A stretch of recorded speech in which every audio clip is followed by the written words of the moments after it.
fantasy short stories.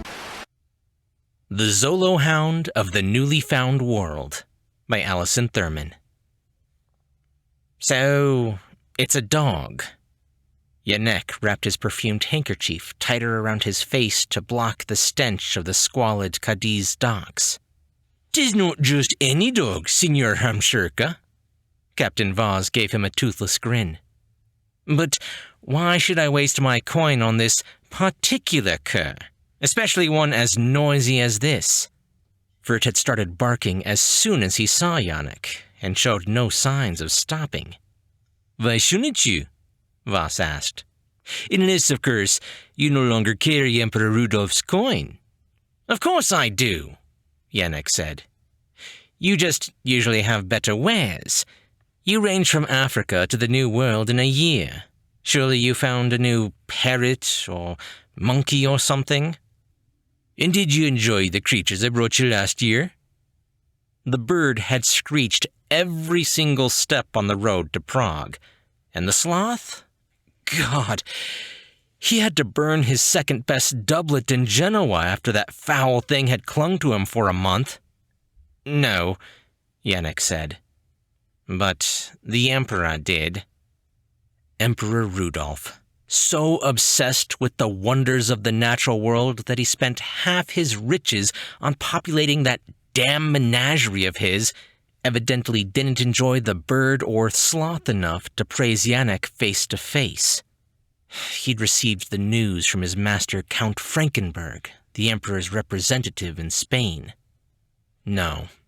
He needed something so novel, so outstanding, that the Emperor would demand an audience.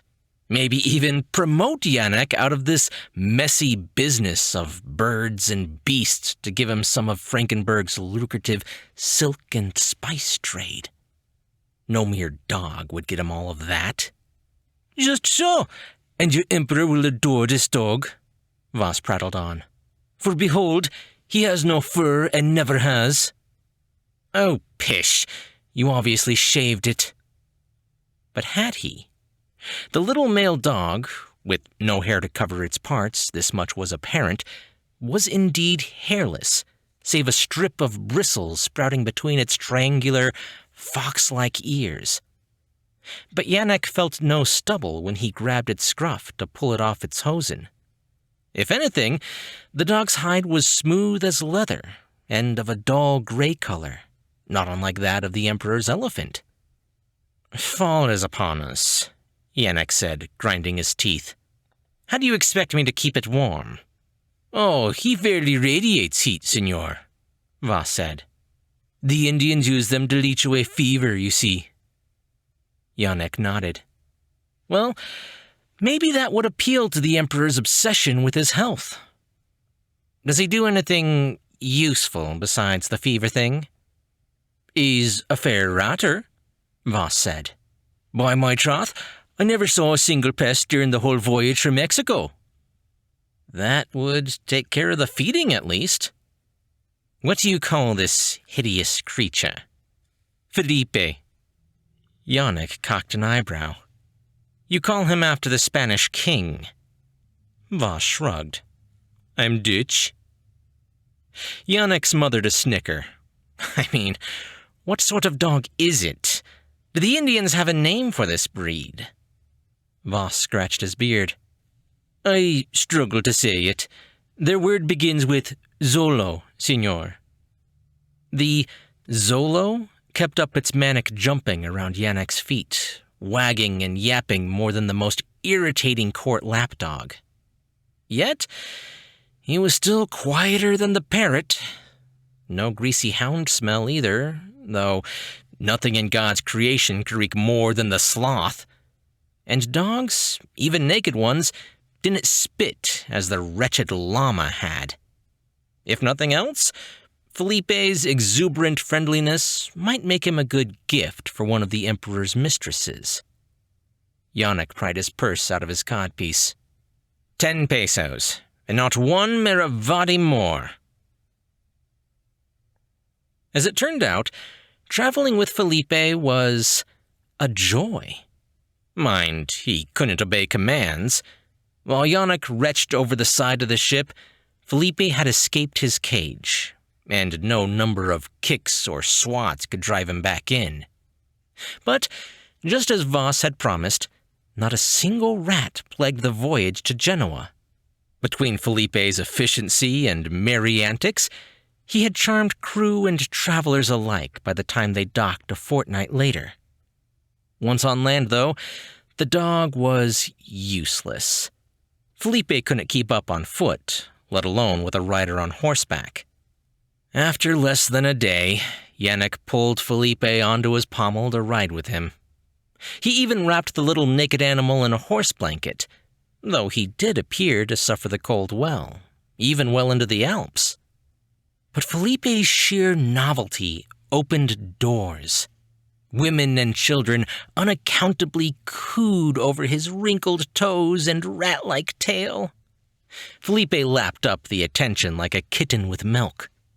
Word of the marvelous hairless dog must have passed from village to village, for by the time Yannick reached the foot of the Alps, he found welcome in the finest inn in town. Good food and warm, flealess blankets, all because the innkeeper's children had heard about the fantastic hairless dog. Felipe chased the children past the blazing hearth, his barks mixing with their delighted squeals. Despite the innkeeper's evident misgivings, the children's affection for the dog had earned Yannick a fine dinner. "It looks like a lizard," the innkeeper said, clearing away the remains of a roast chicken. "You want to bite some, will you?" "Not at all." Yannick stretched his legs before the fire. He pulled out a pouch of the only import from the New World worth anything: tobacco. "And you want to take my chickens?" the innkeeper asked. "No, he only eats rats," Yannick said, lighting his pipe, "and cleans up after himself." The few times Yannick had witnessed a chase, the rat would disappear under or behind something, and Felipe would emerge moments later, smacking his lips without a drop of blood. Perhaps he buried them. Maybe he ate them whole, bones and all.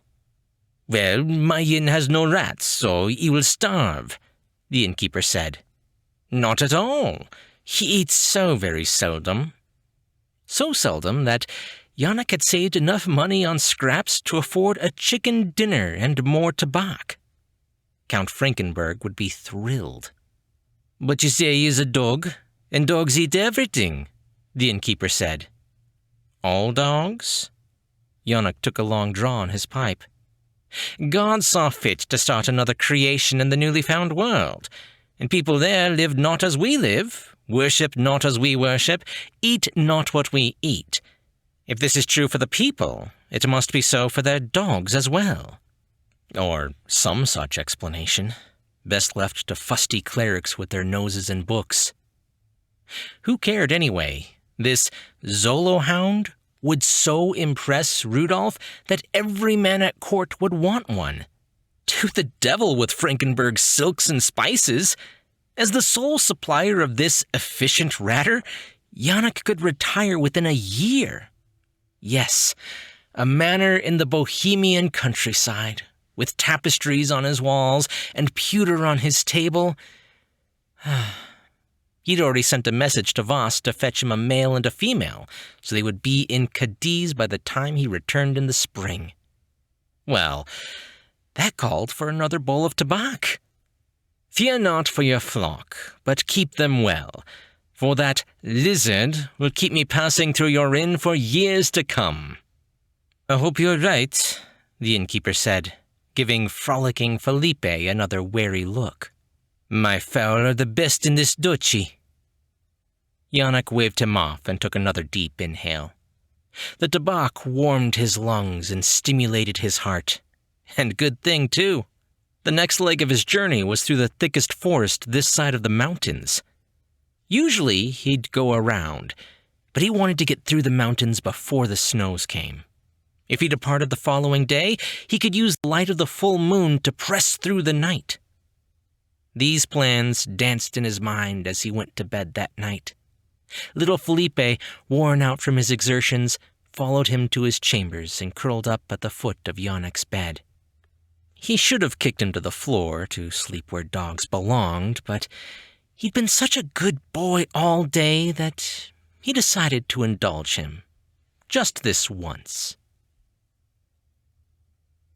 Yannick was so deep into his dream, lighting a fresh pipe of tobacco while Zolo puppies played at his feet, that he'd fallen out of bed before he realized what had jolted him awake.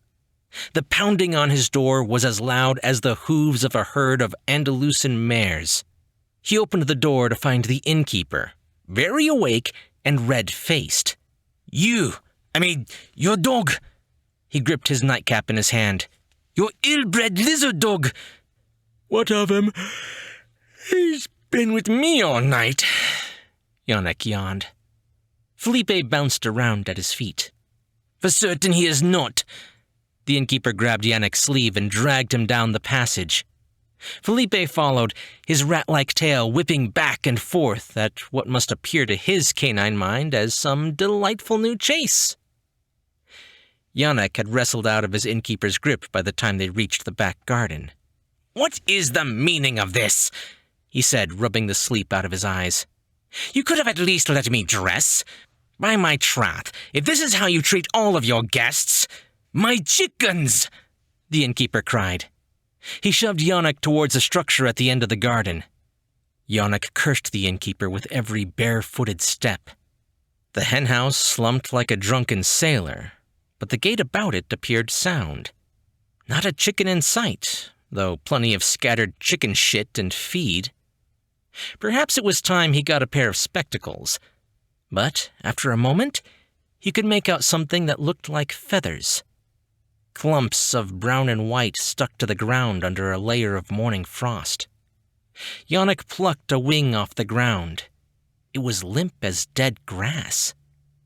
Wasn't death supposed to stiffen the limbs? Where's the rest of it? He asked. That is a whole bird, sir. One of many killed by your New World cur. Yannick turned the clump over. Yes, there was the head, the feet. It would have made a fine feast that evening. Yet for the bigness of its feathers, the bird had no heft at all. Where had its insides gone? No organs, no blood, just skin shriveled around a handful of bones.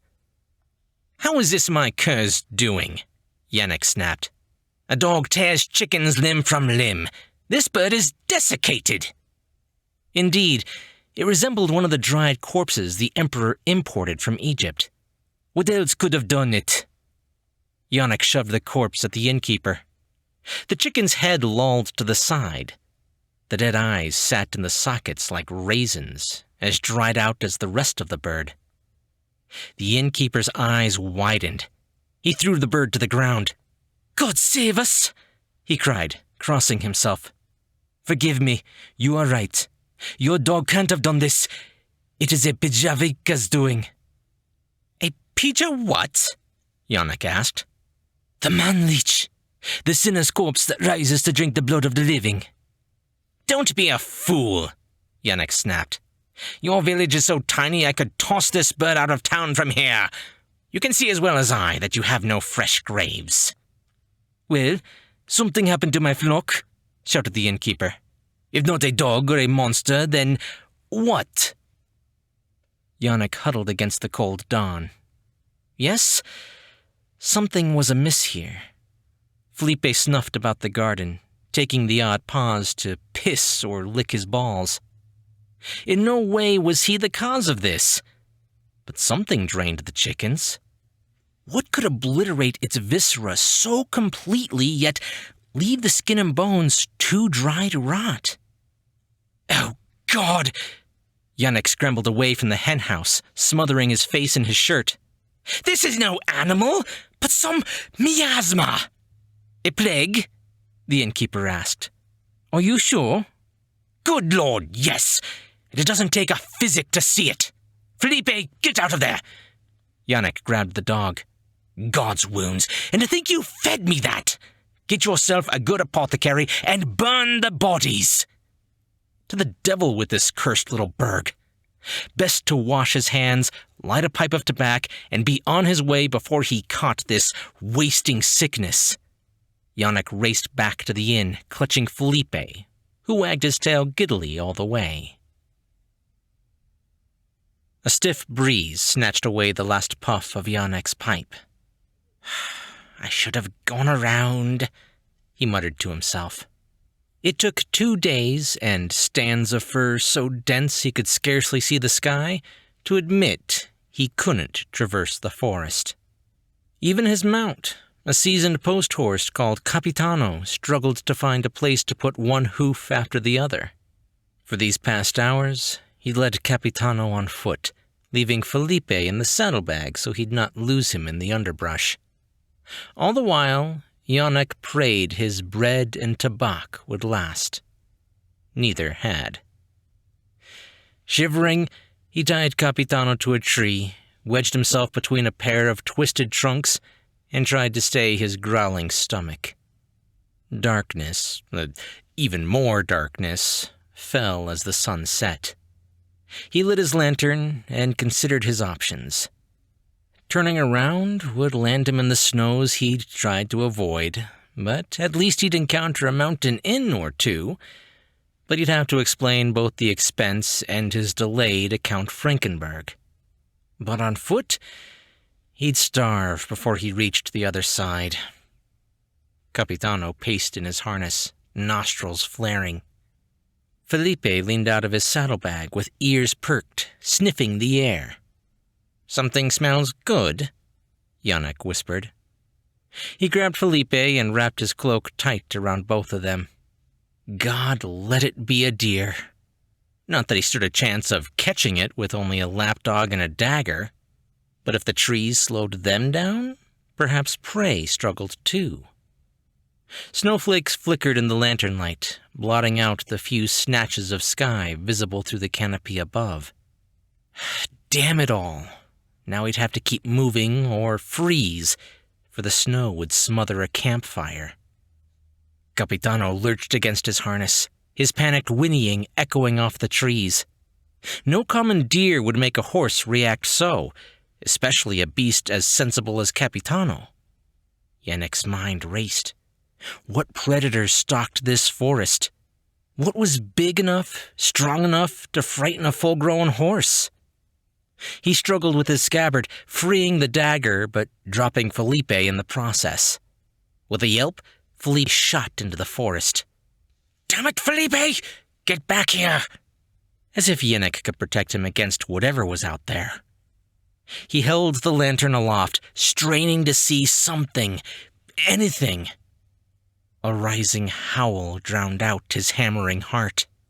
Another howl, louder than the first, echoed off the trees. Capitano screamed and reared. Shadows slunk in the dark. Eyes reflected, oh God, more than one pair, and from more than one direction. Yannick gripped the dagger with a shaking hand for all the good that it would do. Even the best Spanish rapier was no match for an entire wolf pack. If only he had a torch, or a mastiff. Where was Felipe? Plastering himself against the nearest tree, Yannick felt the rank breath of the wolves drawing nearer. He peered into the darkness, but couldn't see past Capitano stampeding. "Felipe!" Yannick called. What was he thinking? The little dog would freeze to death if the wolves hadn't eaten him already. "Here, boy!" he called, his voice cracking. The poor mite. A tear froze on Yannick's cheek. Why, oh why, had he not simply gone around? Capitano's screams bled into the wolves' howls. Yannick crossed himself. "Jesus, hear my prayer. Defend me from the enemy at the hour of my death." Every muscle ached to run, but he dared not, for the hungry wolves would be upon him in a trice. Yannick scanned the ground wildly. A branch, a stone, anything. Something shot by with such force it knocked Yannick to the ground. He flailed for the lantern, narrowly missing getting his hand torn off. Sweet Jesus! Something had taken on the wolves! Something big enough to crack bones, tear flesh, and move so fast Yannick could scarce see anything save a whirlwind of fangs, fur, and glittering eyes. He hugged the frozen ground and covered his head. And then everything stopped dead. Yannick froze, wedged between Capitano and the stand of bushes. He shivered at every sound that broke the sudden silence. The dull crack of bone, the rasp of the wolf's final breaths, then something wet. Oh, God, like the juicy bite into some unholy fruit. A bear! What else could be large or strong enough to crush a wolf's bones?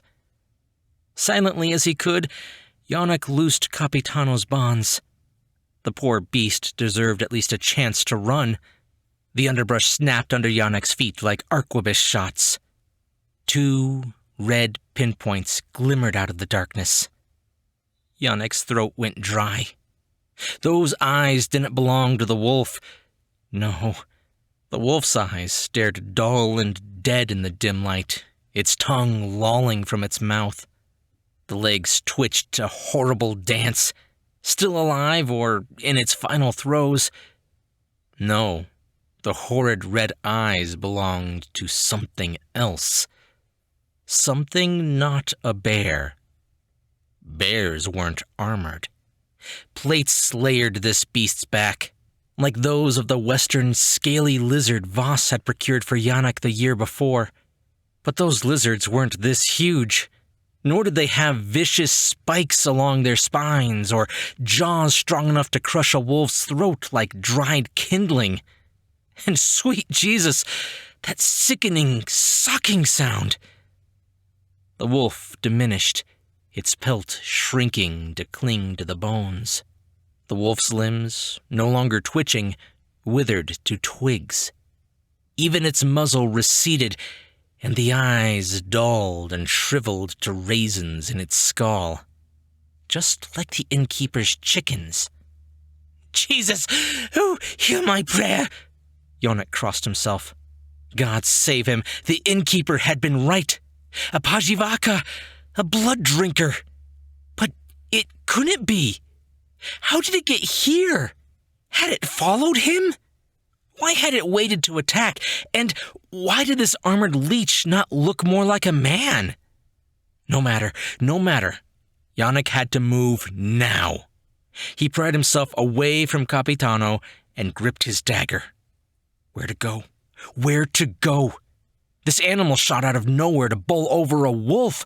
It could surely outrun him.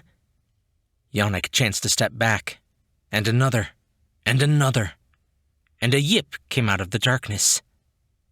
Yannick froze. Damn that dog! Thank God Felipe was alive, but he wouldn't be for much longer if he kept up that racket. Felipe's barking came from just behind the hulking monster, which turned its blistering gaze to Yannick. Stop! Stay! Why, what was he doing? The monster dropped the wolf. A tongue red with blood licked leathery lips. Its fearsome, spiky tail waved back and forth, and then it yipped. Yannick gaped. It yipped again. Felipe! The monster wriggled its body so hard, 'twas a wonder the scales didn't fall off its back. The plate softened, melting back into a familiar, dull gray hide. The spikes along his spine sheathed themselves like a cat's claws. The monstrous body shrunk as well, but not in the manner of the drained wolf. No, the limbs formed those of a lapdog, the ecstatic yipping and wagging as familiar to Yannick as his own voice. Felipe jumped up for a pat on the head. Yannick cowered behind Capitano. What manner of creature had Voss sold him? Did he know? He must, but then shipboard vermin were so small that the remains were likely unnoticeable. Yannick himself hadn't bothered to seek Felipe's prey under the beds or in dark corners. He just assumed the dog had... Felipe whimpered and looked up at Yannick with big, sad eyes like the loneliest hound in the kingdom. "No, I will not pick you up," Yannick snapped. "Go on now, shoo! You can take care of yourself, that's for damn sure." Capitano whickered and stamped his feet at Felipe. His nostrils flared, but he didn't run. Felipe licked his lips, catching the last drop of blood clinging to his muzzle. Every inch the chastened dog, he tucked his head and wagged just the tip of his tail as though begging forgiveness.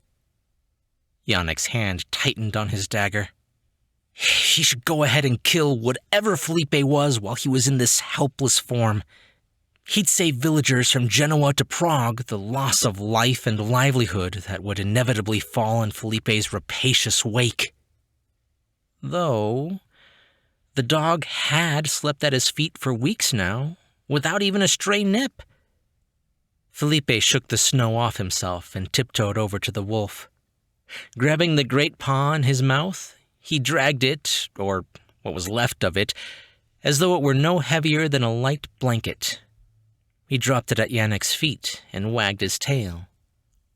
"So, you retrieve as well," Yannick said through dry lips. Poor Felipe couldn't help what he was. Like wolves and vermin and other disagreeable beasts, most animals were dreadful in some way. Felipe, too, was what God made him, for good or ill. He wouldn't have created such a creature did it not serve his greater purpose. And Felipe's wolf had one damned fine-looking pelt. Yannick sheathed his dagger and knelt. "Oh, come here." In a burst of canine, or whatever he was, enthusiasm, Felipe jumped into his arms. Yannick wrapped him in the blanket to maintain lapdog-type appearances. "That's a good boy, Felipe," he said, stroking the scruff of fur between his ears. "The best boy."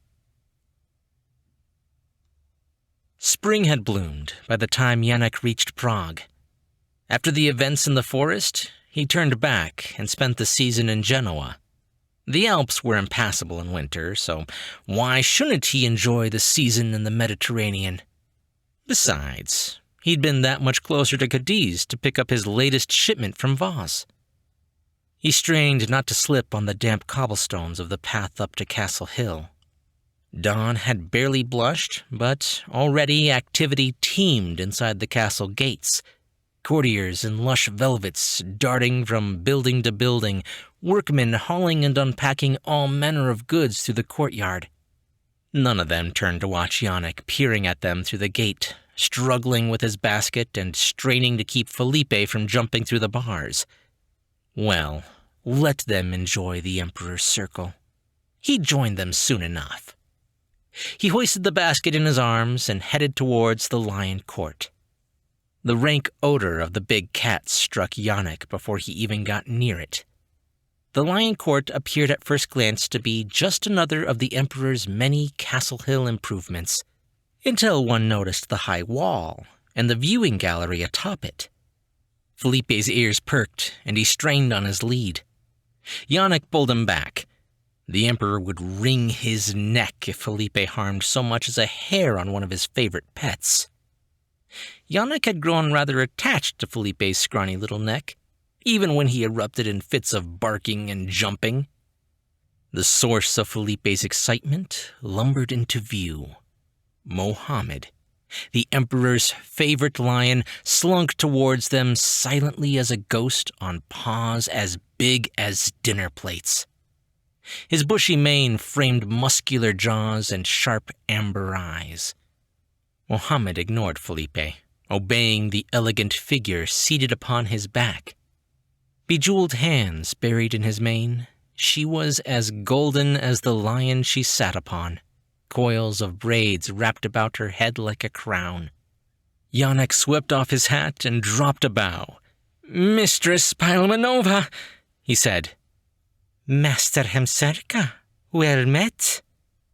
The Emperor's lion keeper slid off Mohammed's back as quickly as another woman might dismount from a mare. How is the Spanish court? I should not know, for I went it in Genoa, Yannick said.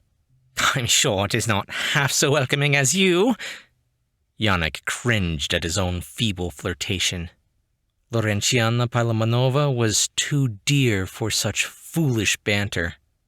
She was the latest in a succession of ladies Emperor Rudolph had charged with caring for his lions. The other courts had laughed at the idea that the weaker sex might even survive such an enterprise, until they saw the ladies riding one great cat or another down the palace corridors.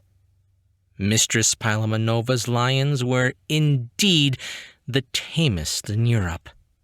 Still, Yannick flinched when Mohammed rolled over on his back with his great clawed paws in the air so that Mistress Palamanova could scratch his furry belly. "Fear not, Master Himserka," she said. "You will speak before King Felipe's throne yet, just as you will be in front of the Emperor's presence." I can only dare to dream. Perhaps she was right. After all, she'd succeeded as a lion tamer, so why should he not succeed as simple trader of animals? Her optimism was boundless. He could not hope to find a more steadfast champion and friend. Why, oh why, did she have to be married? Her eyes crinkled merrily in her tanned face. "I like your new cloak." "Oh, this?" Yannick tossed the cloak over his shoulder, exposing the wolf fur lining. He'd had it made as soon as he'd reached a tailor. "A lucky find in the western woods." "And I see you found something else in the west." Yannick finally let the raucous Felipe out of his hands. He leapt into Mistress Palamanova's arms, tracking mud on her skirts. But she didn't mind. She'd forgive an animal anything. At least he'd kept his little fur mantle clean. The soft gray covered him neck to back, and Felipe pranced like a peacock while wearing it. And why shouldn't he? Perhaps it was extravagant, but Felipe had earned it. "Behold, a hairless dog from the New World," Yannick said. "Feared ratter, leecher of fever, and other abilities." "Oh, he is precious!" She turned Felipe to and fro in equal parts examination and excitement. "Is he healthy for a dog of his kind? He appears well fed." "Oh, quite." Yannick had been careful to change horses frequently, especially after a pair of holes appeared on Capitano's leg during the return journey to Genoa. Felipe had tittered his tail apologetically, but Yannick had paid the stable to retire Capitano in style, in a comfortable paddock, where he'd never again encounter tiny dogs with sharp teeth. "The Emperor will adore him," said Mistress Palamanova. "Well, in truth," Yannick rubbed the back of his neck, "the Emperor can't have Felipe." "Master Himserka!" Mistress Palamanova grinned. "Don't tell me that at long last an animal has warmed your heart." "Well, what if he has?" Yannick couldn't imagine spending another evening without Felipe sleeping at his feet, or another venture through the western woods without such a loyal guard at his side. "Fear not, I did bring something for the Emperor. I had to go back to Cadiz for it. Why do you think it took me so long?" He opened the basket. Nestled under a fur blanket lay 2 Zolo puppies, curled around each other nose to tail, one gray, one brown and white spotted. The latter raised her head, perking her fox-like ears. Mistress Palamanova loosed the silent, joyful squeal most women reserved for jewels or dresses. "A male and a female!" she breathed. "Oh, please, please let me hold them." She handled the pups. Adam and Eve, Yannick had called them, though, of course, the Emperor would call them whatever he liked, with exquisite care. They woke to her cries of joy, their tiny tails whipping as they crawled all over her. Yannick couldn't help smiling. He'd single-handedly given the Emperor the means to breed a kennel of the most terrifying guard dogs in Europe. These pups would open the palace doors for him, but only if he were careful. Yannick tapped Mistress Palmanova's shoulders. "Mistress, I should advise you to keep them from Mohammed and his followers, though." "But of course!" She cradled the little gray pup like a baby while he licked her fingers. "I'd never let anything happen to these precious little ones." "I'm more worried about the lions." "Master Himserka, you jest with me." "Not at all." Felipe sniffed at a passing horse. Yannick gave his lead a quick tug. "Indeed, keep them from the Diepak, the aviary. Actually, I recommend isolating them from the rest of the menagerie entirely, until they have some training at least." Mistress Palmanova cocked an eyebrow. "What are you telling me, Master Hemserka?" "The Zolo is unlike any dogs, old-world dogs. They have special diets and feeding methods." Yannick took her gently by the elbow. "How many live goats can you get?" Oh, he had much to explain. But for once, it was a pleasure rather than a chore. As it turned out, not all of God's creations were dreadful. He would never see the appeal of those filthy birds or stupid sloths, but if he could find more animals of wit and use like Felipe, perhaps he could specialize. He could make Count Frankenberg look like an amateur. With that, he walked with Mistress Palmanova towards the Lion Court, and towards his next assignment, which, for once, he might even enjoy.